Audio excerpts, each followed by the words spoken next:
मुळात मी तुम्हाला आज सांगते, देव करो आणि ते 5 वर्षाचं बाळ वाचलंच पाहिजे इतकं आमचं चाललेलं आहे. आणि त्या बाळाचे पालक मी स्वतः आणि माझी शिवसेना मिळून आम्ही त्याचं लालन पालन करू. जे होईल तसं जास्तीत जास्त चांगलं.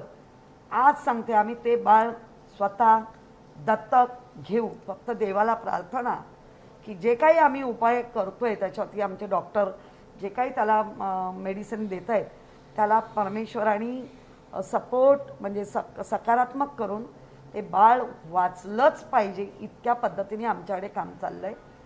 अर्थात आज बाळ ओरली घेत आहे, आज बाळ सगळ्यांना ओळखतं आहे आणि व्यवस्थित आहे. फक्त एक भीती असते, ज्याला ज्यावेळेला भाजलं जातं त्यावेळेला होरपळलंही जातं आणि त्या होरपळण्यामध्ये ज्या आपल्या डीप टिश्यू असतात त्याही थोड्याशा ॲक्टिव्ह होतात किंवा त्या चालत नाही. अर्थातच त्याला ज्या पद्धतीने मेडिसिन त्याच्या वयाच्या ह्यानी तज्ज्ञ डॉक्टर त्याच्यावरती करत आहेत आणि बाळ आमचं ते आता वाचेल आणि ते वाचलं त्याचे पालक हे आम्हीच असणार आहोत हे आज पहिलं सांगते. कारण ह्या संवेदना नुसत्या बोंब मारून मारून करता येत नाहीत आणि करूही नये. संवेदना ह्या हृदयातून कर्मात कामात दिसल्या पाहिजेत, त्या दाखवतोय. ज्या वेळेला बाटला फुटला ज्या कंपनीचं आहे त्या कंपनीशी पण आम्ही आता हे करतोय.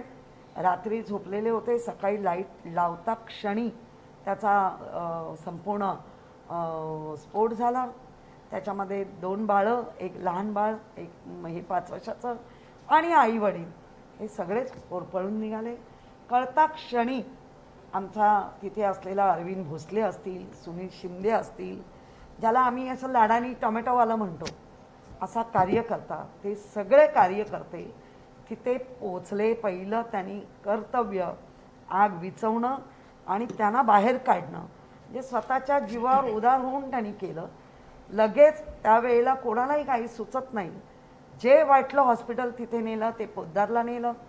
पोद्दारच्या डॉक्टरांच्या लक्षात आलं आणि ती वेळ एक अगदी पहाटेची म्हणता येणार नाही किंवा एकदम रात्री ह्याची नाही, मधली वेळ होती, सकाळचा अर्ली मॉर्निंग म्हणायला हरकत नाही. आणि त्या वेळेत पोद्दारवाल्यांनी पण पोद्दार हॉस्पिटलचं जे सिस्टम त्याने सांगितलं इथे होणार नाही. ती ॲम्ब्युलन्स खरी कस्तुरबालाच यायची होती, पण तिथे असलेल्या कार्यकर्त्यांमध्ये मिसकम्युनिकेशन झाल्यामुळे पहिली ॲम्ब्युलन्स नायरला वळली. मग सगळे त्या तिन्ही ॲम्ब्युलन्स नायरला आणल्या गेल्या. अर्थातच नायरला आणल्या गेल्यानंतर ह्या सगळ्या गोष्टीचा जेव्हा विचारणा केली तेव्हा त्यांना जे काही मेडिसिन आपण लावतो, अर्थात बाळ लावून घेतलं बाळाने, कारण ते लहानच होतं, ते खूप रडत होतं. आईने ती थोडंसं ते ज्याला आपण मलम म्हणतो किंवा सिल्वर सल्फाईड ते लावलं गेलं, टीटी दिली गेली. ते वडील खूपच भाजलेलं असल्यामुळे त्यांच्या अंगामध्ये खूप दुखत असेल किंवा भाजलेलं ते खूप, त्यामुळे त्यांचा जो व्हिडिओ आणि त्याबरोबर रिलॅक्स झालेले डॉक्टर, हा दोन्ही गोष्टी बघता तिडीक जाईल, कोणालाही राग येईल इतका असंवेदनशीलपणा तिथे दिसत होतं. म्हणूनच त्या डॉक्टरांना आपण त्वरित त्या सिस्टरला निलंबित केलं आहे. आपल्याला कायद्याच्या चौकटीत राहूनच या गोष्टी कराव्या लागतात, कारण निलंबित करून त्यांची असलेले आतले CC फुटेज, त्यानंतर असलेलं जे काही त्याला बाधित जेवढे असतील चुकीचं त्या सगळ्यांवर कारवाई होणार. त्यानंतर वडिलांना हलवणं सोपं नव्हतं, कारण तेव्हाच ते 2 तासांनंतर क्रिटिकल कंडिशन होती, म्हणून त्यांना कस्तुरबा नायरलाच ठेवला. आई आणि मुलगी हिला आणलं गेलं. हिला आणल्यानंतरही इथे आम्ही स्वतः येऊन चौकशी केली तेव्हा मला कळलं 56+ इतकं तिचं भाजणं झालेलं होतं. आणि त्या परिस्थितीत एवढ्या मोठ्या पर्सेंटेजने जर भाजलेलं असेल तर ते डॉक्टर शेवटी डॉक्टरांची शिकस्त ही होणारच, करतातच आहे. पण आईला वाचवण्यामध्ये पण अपयश आलं आणि आज आईचं हे झालेलं आहे. आणि हे बाळ दुसरं तिची मावशी आणि त्यांच्याशी पण मी बोलते, त्यांचं ह्या बाळाचं आत्ता तरी स्टेबल कंडिशन म्हणायला हरकत नाही. त्याला दिले जाणारी मेडिसिन ती सगळी योग्य आहेत आणि त्याचं आत्ता तो ओरली घेतोय, ओरली मावशीशी वगैरे बोलतोय. त्यामुळे मला वाटतं आपण याच्याकडे बघताना अशाच पद्धतीने आम्ही बघतोय की जास्तीत जास्त ह्या फॅमिलीला वाचवण्यासाठी काय करता येईल. आता राहिलं एक बाळ. माझी तर अगदी दररोज तीच प्रार्थना आहे की ते बाळ वाचावं आणि त्या बाळाची पूर्ण जबाबदारी आम्ही स्वतः सर्व म्हणजे शिवसेना पक्ष म्हणून, किशोरी पेडणेकर नव्हे किंवा सुनील शिंदेने पक्ष म्हणून आई बाप त्याच्या आम्ही व्हायला तयार आहोत आणि तयार नाही आम्ही ते घेणारच. आम्ही संवेदन आहोत. पण काही गोष्टी ज्या पद्धतीने ज्या बाटल्याचा भडका उडाला, वारंवार आपण आता केंद्र राज्य यांना सांगतोय की प्रत्येकाच्या घरामध्ये आता हा बाटला संपला पाहिजे, कारण बाटल्यामुळे खूप मोठे हादसे घडत आहेत.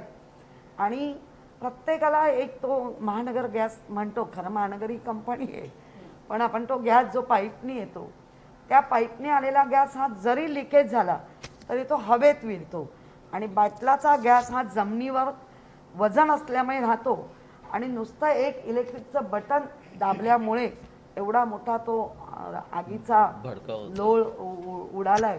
त्यामुळे खूपच संवेदनशील गोष्ट आहे.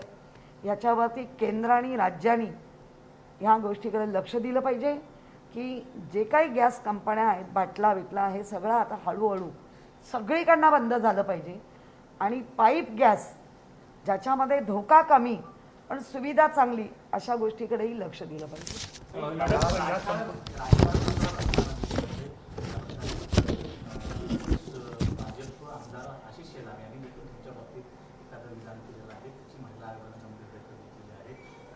नाही, आशिष शेलार हे फारच उद्विग्न झालेले आहेत, भ्रमिष्ट झालेले आहेत. त्यांना त्यांच्या पक्षामध्ये पाहिजे तसा मान सन्मान मिळत नसावा आणि नुसतं आमदार राहून करू काय, कारण ज्यांनी मंत्री महोदयाची फळं चाकलेली आहेत त्याला जो त्रास होतोय तो त्रास त्यांच्या शब्दातून म्हणजे त्यांच्या हे लक्षात येत नाही आहे की आपण कोणाबद्दल बोलते. मी किशोरी पेडणेकर सोडून द्या, पण एका महिलेबद्दल ज्यावेळेला निजल्या का आणि वर परत एवढं म्हणतात की मी हे परत बोलतोय, याचा अर्थ ह्यांचं फारच धारिष्ट वाढत चाललंय. समस्त महिलांचा अपमान करायचा आणि सुपाऱ्या घेतलेल्या आहेत आणि भ्रमिष्ट अवस्थेमध्ये ते बोलता आहेत. ज्या महानगरपालिकेचा आढावा होता त्यातल्या एका पण म्हणजे अगदी त्यांचा जो पक्षाचा प्रमुख असतो सभागृहात त्या तिथे 2-2 दिसतात, तिथेही ते तै नाही करू शकत आहे कोण एक.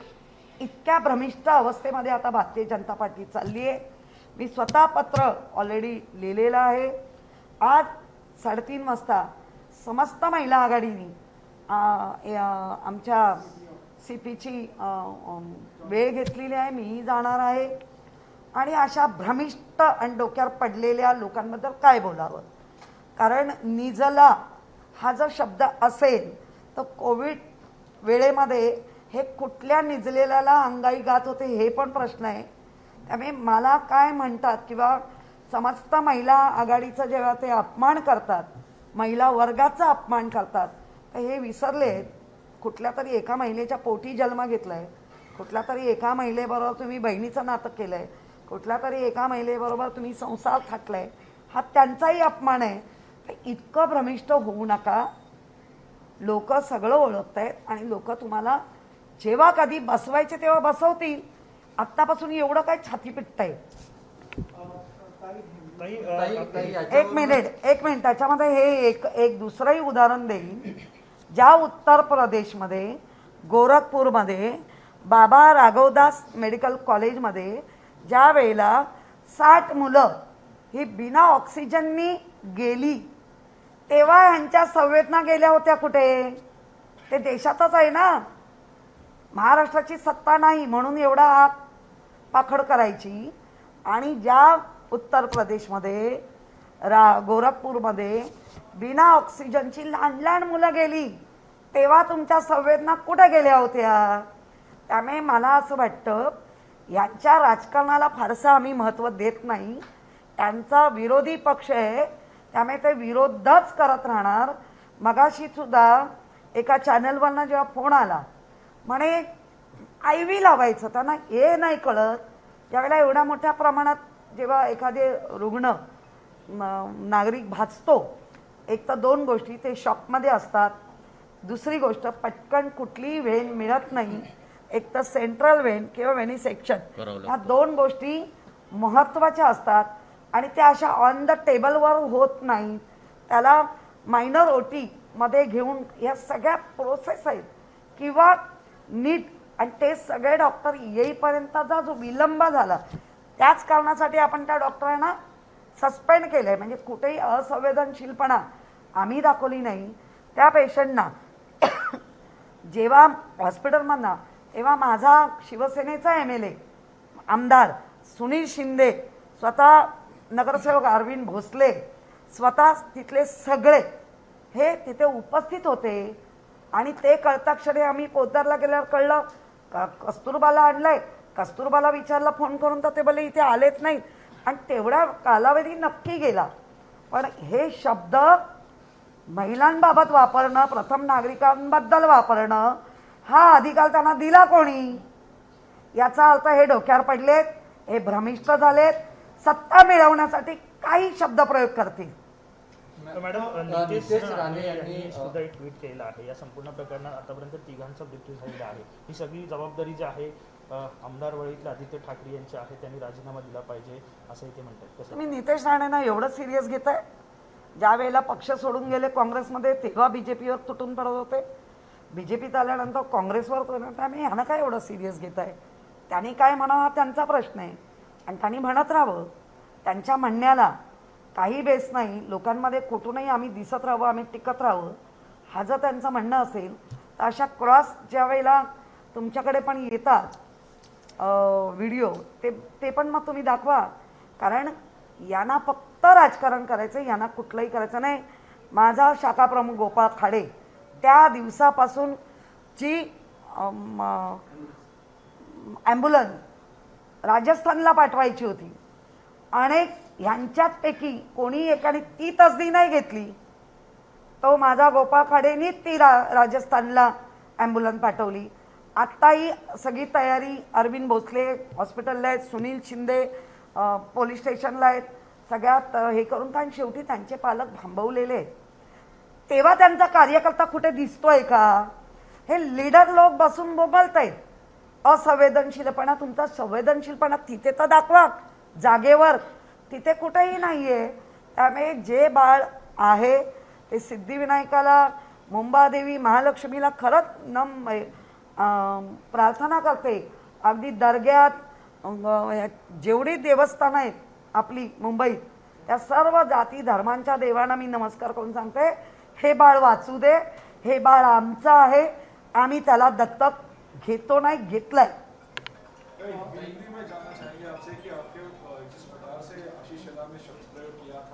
इसको लेके काफी कंप्लेंट जो है वो महाराष्ट्र स्टेट वुमेन कमीशन के पास आई है और उन्होंने कॉग्निजेंस भी लिया, कहा है DG को एक रिपोर्ट सबमिट करने के लिए. आपकी क्या प्रतिक्रिया? क्योंकि ये मेरी प्रतिक्रिया यही रहेगी. उन्होंने मेरे बारे में ही कहा है, एक बार नहीं 2 बार उन्होंने कहा है की महापौर किधर झोप निजल्या होत्या का? नाही, मी असं नाही, निजल्या होत्या का असं म्हणतोय. याचा अर्थ, इसका मतलब है समस्त महिलाओं वर्ग का वो अपमान कर रहे हैं, वो बहुत ही भ्रमिष्ट हो गए हैं. जो सत्ते में उनको मंत्री महोदय का जो आदत हो गई है, वो भी आज भी वही सोच रहे हैं. जिसको सिर पे गिरा ऐसा आशीष चला, मैं तो कहेगी अभी, क्योंकि इनका कुछ अभी जो एक संस्कार बोलते हैं, कितनी भी बैड कंडीशन होने दो, लेकिन संस्कार नहीं छूटने चाहिए. अभी उनके पक्ष में उसकी इज्जत कोई रखते नहीं है. जब भी उन्होंने यह परिषद ली तभी उनका सभागृह में 2-2 नेते हैं एक प्रभाकर शिंदे और एक, मुझे तो उसका नाम भी नहीं मालूम, पता भी नहीं, उनको बोलने को नहीं दिया। उनको आदत ही नहीं है खुद आगे जाके खाली सर फिरा हुआ आदमी जैसा बात करना। उन्होंने जो कहा आपने सबने देखा है कि उस कंडीशन के टाइम डॉक्टर परम पूज्य बाबा साहेब आम्बेडकर, उनका भी 6 तारीख का तो 2, 3, 4 बहुत ही महानगर पालिका में, मैं ये कह के मैं बाजू में नहीं हो रही है, मैंने वीडियो कॉल, मैंने खुद आके कस्तूरबा नायर, लेकिन वो कहते तो उनके कहने में कौन विश्वास रखेगा, क्योंकि किशोरी पेडनेकर नहीं, महापौर मुंबई की स्मशान में भी गई है, वो तो छोड़ो स्मशान में गई है, तो इधर आने को मुझे क्यों विलंब लगेगा और मैं ऐसी कैसी हो सकती है। लेकिन इनका जो खुद का संस्कार है वो उन्होंने पूरे बेच दिए और कुछ भी खाली पत्रकार परिषद लेके बोलते रहने का। मुझे एक सवाल है, गोरखपुर में जो उत्तर प्रदेश जो भारत देश में ही है ना, वही मुख्यमंत्री है ना, बहुत ही डंका पीटने वाला मुख्यमंत्री, तो 60 बच्चे जब भी बिना ऑक्सीजन के मर गए तभी ये किधर थे, तभी इनकी संवेदना किधर थी, देश में ही है ना। लेकिन नहीं, बस महाराष्ट्र राज्य में उनकी सत्ता नहीं है, उनको बहुत ही तकलीफ हो रही है, इसलिए किसके ऊपर हम क्या कहते इसका उनको कुछ रहा नहीं है, सर पे गिरे हैं और भ्रमिष्ट हो गए और ऐसी बात करते रहते हैं। जिस दिन ये हादसा हुआ मुझे पता है, जो वीडियो आने के बाद वो तो कंप्लीट कर दिया, लेकिन उसके बाद की प्रोसेस से उनको मालूम नहीं है। जो लोग बर्न होते हैं, एक तो शॉक में होते हैं और उनकी वेद जो आईवी देना है वो नहीं मिलती है, उसके लिए एक तो सेंट्रल लाइन या वेनिसेक्शन ये करना पड़ता है, उसके लिए एक प्रोसेस होती है, वो प्रोसेस के बारे में इनको पता नहीं है। इनका लेके जो बेचारे जा रहे उसके ऊपर राजकारण करने वाले, तो हमारे मराठी में एक कहावत है कि मेलेल्या टाळूवरचं लोणी खायचं, वो काम कर रहे हैं, गलत है। मैंने आज भी कहा है, जो बच्चा हमारा अभी बचा है, हर एक देवता को हम नमस्कार करती हो, दरगाह हो, चर्च हो, मंदिर हो, मस्जिद हो, सबके ऊपर माथा टेक के हम कहते हैं कि बचाओ, क्योंकि डॉक्टर का काम चालू है, दवा और दुआ एक साथ चलेगा और हमारा बच्चा बचेगा। ये बच्चे को हमने तो गोद ले ली है। आपको लगता नहीं, क्या आपको लगता भी है कि उस दिन जिस वजह से वो वीडियो सामने आया था, आपने हालांकि डॉक्टर और जो कोई मेडिकल स्टाफ था उसके ऊपर एक्शन तो लिया, लेकिन प्रोटोकॉल जो रहता है, बेसिक प्रोटोकॉल जो रहता है, क्या वो उस दिन फॉलो किया गया था क्या? नहीं, बेसिक बहुत से आपके ऊपर मैं बोलती हूँ ना, बेसिक प्रोटोकॉल ये रहता है कि एक तो ड्यूटी बदलने का टाइम था, तो भी वो डॉक्टर लोगों ने जो पहला किया है वो सीसी कैमरे में कह दे, आप और मैं क्या रेडी नहीं करेंगे। वो उनके साथ बात करने के बाद वो कह रहे थे कि हम डॉक्टर को एक कॉल दिया जाता है, कॉल जिसको वो बच्चे को लॉरेंजिस्कोपी, क्योंकि उसको श्वास लेने में तकलीफ हो रहा था, और जैसा मैंने पहला कहा कि वेनिसेक्शन या सेंट्रल लाइन करना पड़ता है, इसके लिए वो तज्ञ जो डॉक्टर सर्जन वो रहते, उनको बुलाया जा रहा था। लेकिन मेरा कहना है, वही मैंने वो नर्स के साथ भी बात की, तू तो एक लेडी थी ना, अरे बच्चा रो रहे, तू फोन भी कर रही थी, ठीक है, लेकिन उसके साथ रह के तू कॉल करती तो कोई तो मानता, तुम इतने रिलैक्स बैठ के काम करते तो मानने वाले नहीं है। आपने बहुत ही अक्षम गुनाह किया है, इसीलिए आपको निलंबित किया जाता है। अभी अपना देश एक कानून मानने वाला देश है, कानून भी होता है, और जो हमारी गाइडलाइन है जो हॉस्पिटल में, वही गाइडलाइन से चलेंगे। तुरंत अपना तो भारत देश छोड़ के दूसरे देश जैसा अपना नहीं है, गुनाह है या नहीं है दे दो उनको, अपने देश में नहीं होता है, तो हम वही पे चल रहे। अभी भी मैंने जानकारी ली, गोरखपुर में 60 बच्चे जाने के बाद जो डॉक्टर को निलंबित किया गया है वो ड्यूटी पे चढ़ गए। क्यों? अभी ऐसा क्यों हो रहा है? तो महाराष्ट्र में सत्ता गई, इसके लिए सिर पे गिरे हुए जैसे बात करना मुझे लगता है गलत है। जो घटना घटी है वो बहुत ही गंभीर है, असंवेदनशील घटना है, संवेदन होना चाहिए। हमारे सब डॉक्टर ने जो संवेदन, अभी भी जो बच्चा है उसके पास उसकी 2 मासी है, उनके साथ भी मैं बात कर रही है। उस दिन भी जो घटना घटी, मुझे लगता है बार बार जाके उनको देखना जरूरी नहीं है, क्योंकि इन्फेक्शन ऑलरेडी उनके शरीर में होता है और हम बाहर जाके और इन्फेक्शन देंगे तो अच्छी बात नहीं है। इसीलिए ये प्रोटोकॉल है कि इधर आके जो डीन है, जो उसके ऊपर मेडिसिन कर रहे हैं, उनकी फाइल देखना, उनके पेपर देखना और कैसे चल रहा है ये करना, तो मैं डे टू डे ये कर रही है। आज भी मैंने उनको भी पूछा है कि WBC क्या है, क्योंकि आस्ते आस्ते वो काउंट कम हो जा सकते हैं। उसके लिए हमारी क्या तैयारी है, ये मेडिकल परिभाषा है। अभी मेडिकल परिभाषा समझ के लेना चाहिए। गुस्सा आने वाली बात है जो बाटले का गैस का, इसके बारे में तो हमने कितना बार केंद्र में, राज्य में सबको कह रही है। नेचुरल गैस जिसका पाइप से दिया जाता है, पाइप नेचुरल गैस, वो ऊपर लीकेज भी हुआ तो हल्का रहता है, वो ब्लास्ट नहीं होता है। ये बाटला जो रहता है वो जमीन पे रहता है। और एक बार उन्होंने खाली लाइट का बटन दबाया, सब नींद में थे, किसी को पता ही नहीं क्या हो रहा है, आजू बाजू में भी पता नहीं। और उस दिन दरवाजा बंद था। इतना गड़बड़ गोंधल होने के बाद हमारे शिवसैनी, हमारा सुनील शिंदे, हमारा अरविंद भोसले, जिसको हम टमाटो वाला कहते हैं, मुझे नाम नहीं पता है, लेकिन वो खुद उनका थोड़ा थोड़ा सुपरफिशियल हाथ भी हो गए, तो भी उन्होंने संवेदना दिखाई। हमारे उस आजू बाजू के नेबर लोग ने दिखाई, और ये नहीं आया, वो नहीं आया करके उनके ऊपर राजकारण करना, ये कितनी घिनौनी बात है। अब सवाल जो है नीतीश राणे की तरफ से, जिन्होंने पहले वीडियो ट्वीट किया था, आदित्य ठाकरे पे वो सवाल उठा रहे कि वर्ली में घटना हुई और आदित्य ठाकरे ने कॉग्निजेंस इसका लिया, उनको परिवार को नहीं मिले कहीं पता नहीं है, लेकिन उनके इस्तीफे की मांग हो रही है। आप इस राजकारण जिसका पता नहीं है, पता ही नहीं है उनको, एक तो उसको सीरियस क्यों लेते हैं? जब भी शिवसेना में थे तभी बाकी पक्ष के ऊपर, जब भी कांग्रेस में गए भाव उसके ऊपर, आज बीजेपी, मुझे लगता है इतना सीरियस क्यों लेने का उनको?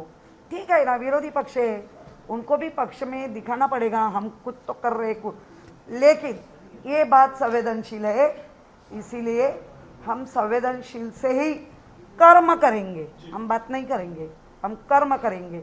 अभी उनको एम्बुलेंस चाहिए, लास्ट एम्बुलेंस लास्ट डेट हुई तो हमारा गोपाल खाड़े की एम्बुलेंस गई, आज भी उसकी एक भी कार्यकर्ता कोई भी उधर नहीं है।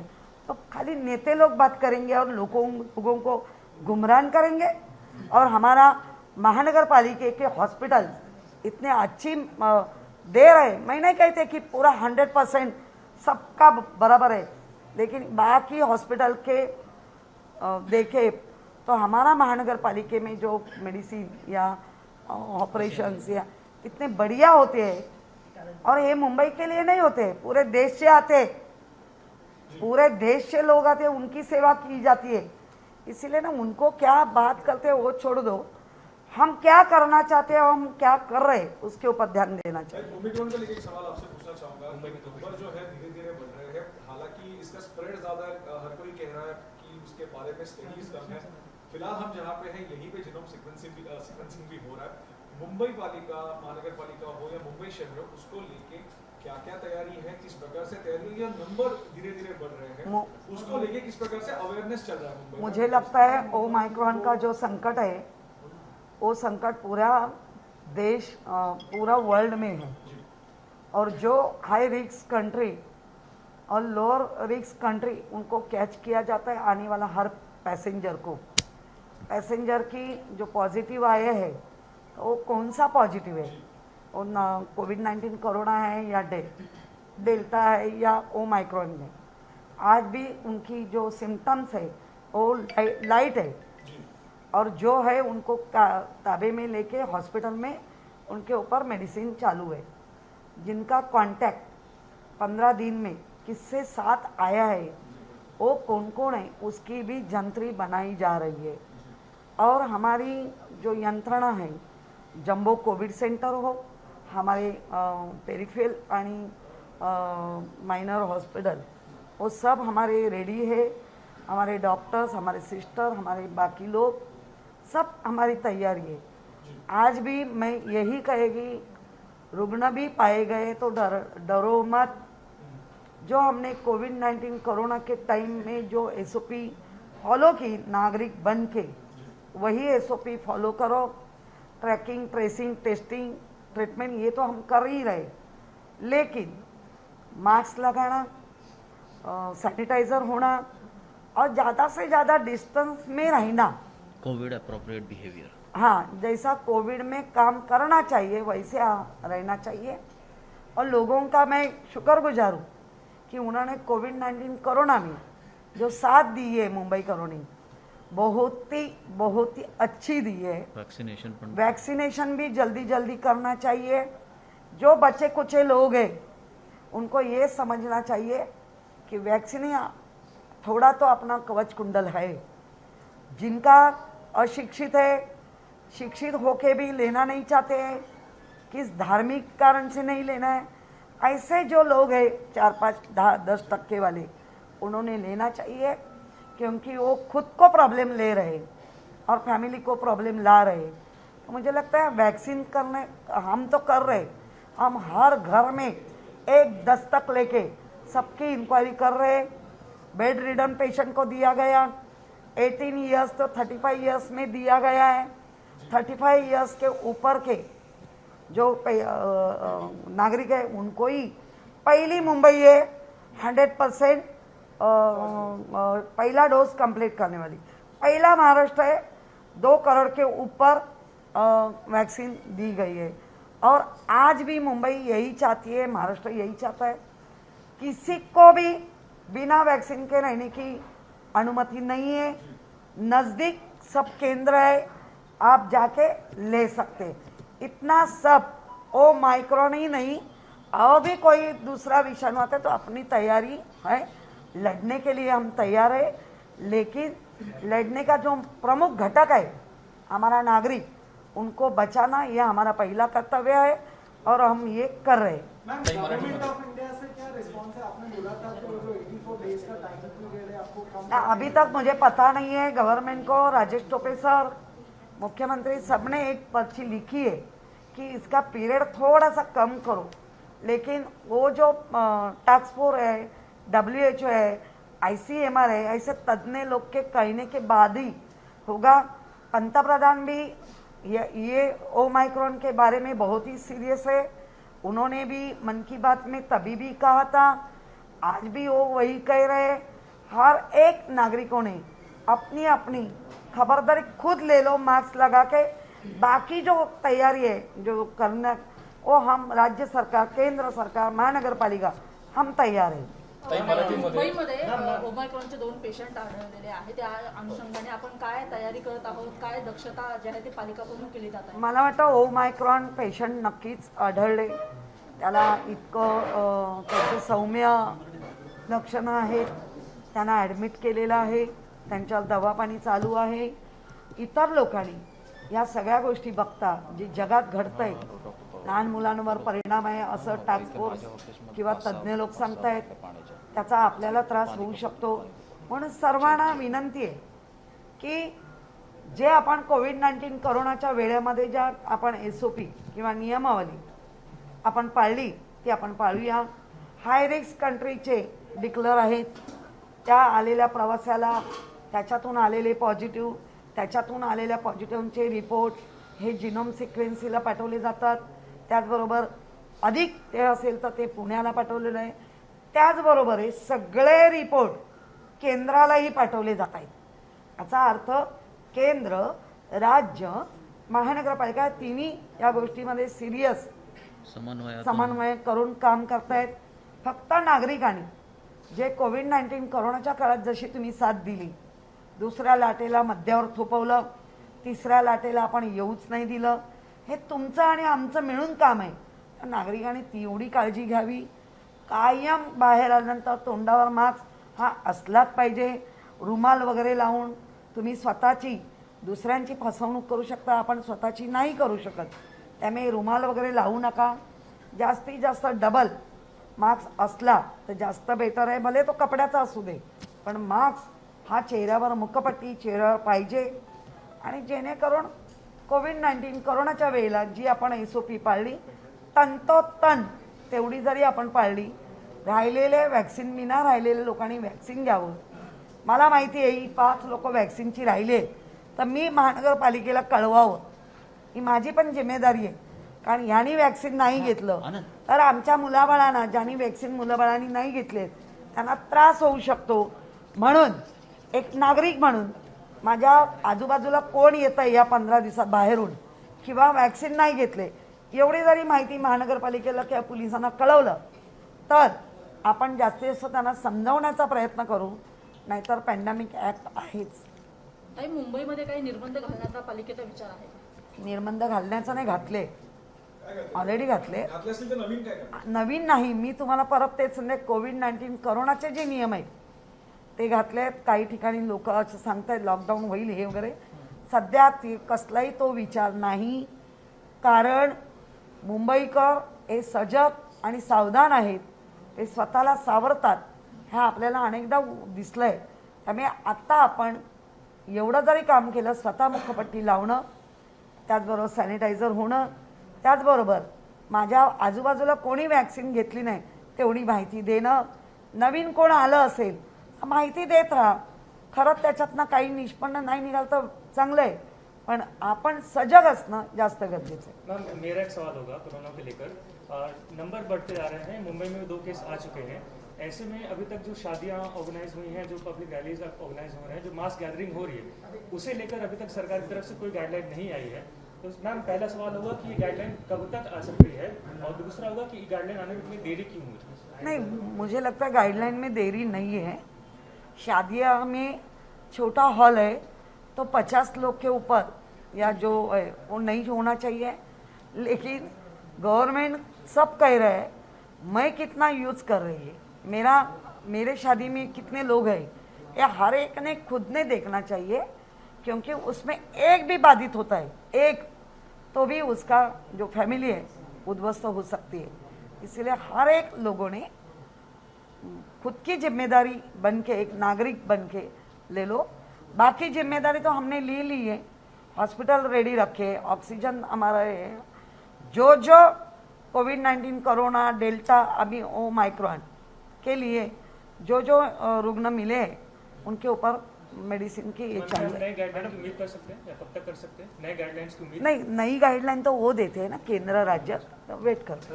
मॅडम एक शेवटचा प्रश्न की ज्या प्रकारे गेल्या काही दिवसापासून भाजपकडून मुंबई महापालिकेतले जे काही वेगवेगळे प्रकल्प झालेले आहेत यावरती घोटाळा झाला असा आरोप पत्रकार परिषद घेऊन केले जात आहेत. आज सुद्धा आशिष शेलारांची सध्या पत्रकार परिषद सुरू आहे. त्यांनी असं म्हटलं आहे की हजारो कोटींचा घोटाळा जो आहे तो मुंबई महापालिकेने कोस्टल रोडमध्ये केलेला आहे, ज्या सत्ताधारी शिवसेनेचा हा महत्त्वपूर्ण प्रकल्प आहे. मला एक कळत ना, आपण संवेदनशील गोष्टीवर आता बोलायला बसलो आणि सारखे पत्रकार परिषद ते घेत राहतील आणि आम्हाला त्या पत्रकार परिषदेच्या काही चुकीच्या वयानी अडकवण्याचा प्रयत्न करत असतील. अडकवणं म्हणजे काम थांबवणं, तर तसं होणार नाही.